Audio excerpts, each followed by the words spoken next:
L'honorable député de Lac-Saint-Louis. Thank you, Mr. Speaker, and I'll be sharing my time with the honourable member from Mount Royal.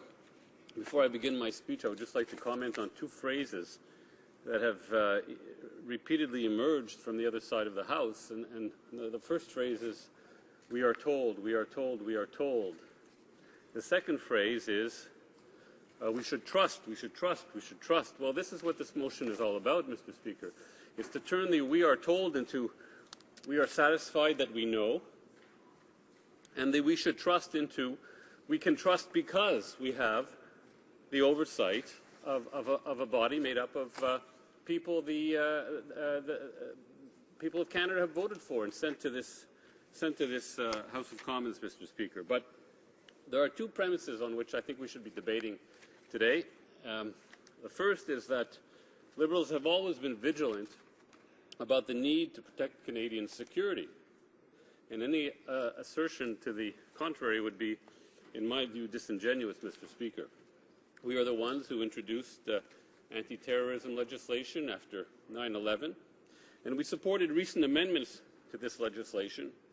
These were controversial, of course, but we believed that they were the right thing to do, and we supported these amendments, that they achieved the appropriate delicate balance between constitutionally guaranteed civil liberties and the need to protect Canadians' physical security from terrorists, from the harm that terrorists would cause us. The second premise, I think, on which we should be debating is that Liberals respect the judicial system. We don't introduce legislation that we know will be negated or nullified later on by the courts. It's not only a waste of time to approach the drafting of legislation in this way, with an eye to ideology rather than to established legal principles, but it's counterproductive as well, often setting the putative objective even further back than when the particular legislation was passed. Mr. Speaker, as an aside, I would like to mention that the committee we are proposing, the committee which was proposed under the Martin government previously, but was not debated and obviously not created upon adoption of that legislation. I would like to mention that this committee would also, overlook the activities of CSEC and the RCMP. I mean, we're not just talking about CSEC. We've been talking a lot about CSEC today, of course, because it's been in the news, but there are other security establishments in Canada that require that we have some kind of oversight to ensure their accountability to democratic principles. So there would be not only a double benefit to this committee, but a triple benefit as well. We know, Mr. Speaker, that these agencies are not perfect. We know that people are not perfect, that they can willfully break the law, or if not technically breaking the law, that they can violate the spirit of the law, or even violate the letter and spirit of the law without necessarily knowing that that is what they're doing. In the United States, for example, there have been many, many reported cases of private communications being unlawfully intercepted on very flimsy or totally unwarranted grounds, despite safeguards that have been built into the system. The BC Civil Liberties Association and others have provided many examples of these breaches, Mr. Speaker. The thing about technology, and we're talking basically about technology here, the thing about technology is that it begs to be used. That's what it's created for. It's created to be used, and it's very seductive in this way. So we have to create safeguards to ensure that it is used appropriately and lawfully. But creating and enforcing safeguards is an ongoing challenge that constantly requires new defenses and new legal and institutional tools, like this committee we are proposing, Mr. Speaker. I'd like to look a little bit at last weekend's incident, or the incident which took place earlier, but that was reported by CBC last weekend, where the CBC reported that communications were being tracked at Canadian airports by CSEC. I'd like to look at it from the point of view of citizens like myself who are not part of the organization, who are not in the ministry that is managing this organization. I'd like to look at it from that point of view and try to understand what it all means, to understand what is going on in this complex, mysterious, and murky new cyber reality, Mr. Speaker. We are told time and time again that CSEC is not allowed to spy on Canadians. So we ask ourselves, what was it doing tracking Canadians in their airports?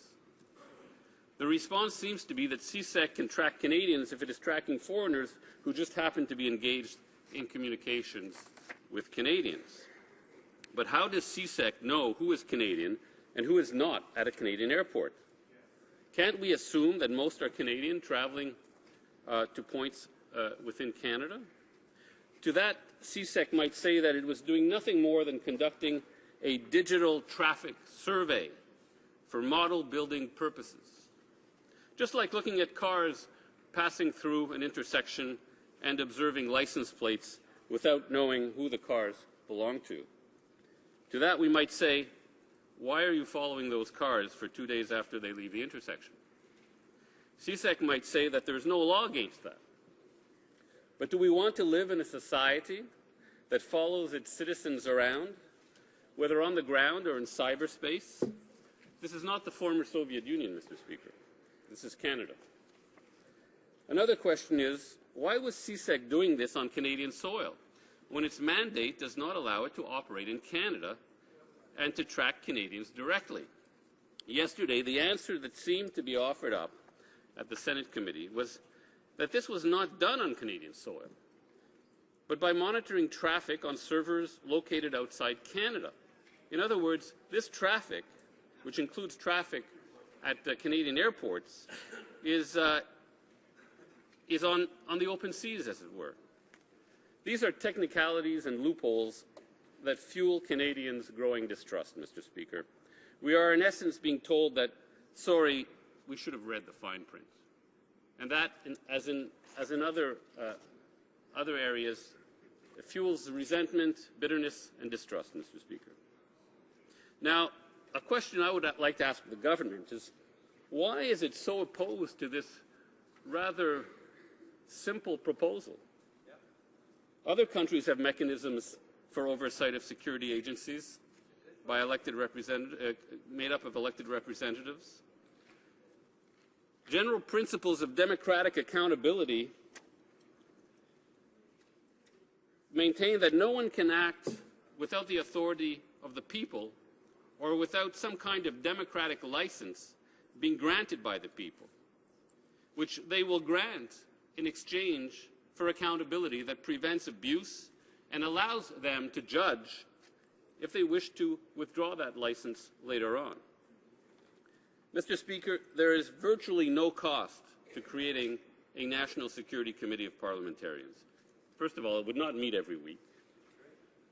Secondly, it would likely not travel, Mr. Speaker. I doubt it would do site visits in this cyber world that we are concerned about. Its Library of Parliament clerk and researchers could be seconded from other committees, say the Public Safety Committee or the Defence Committee. Existing MP staffers would provide support for the individual committee members.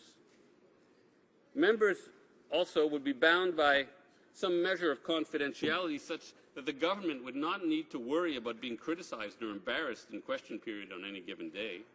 In other words, what is the downside for the government of creating such a committee? There is no downside. Other than having to agree with what was originally a Liberal proposal under the Martin government. You know, if the other side wants to be nonpartisan, why not simply agree to an idea that came from a previous government, Mr. Speaker, just because it's a good idea? Is the government that prideful and that insecure and defensive that it feels it would be compromising itself, its cherished brand that it supports through taxpayer advertising, by doing what is right in respect of fundamental democratic principles?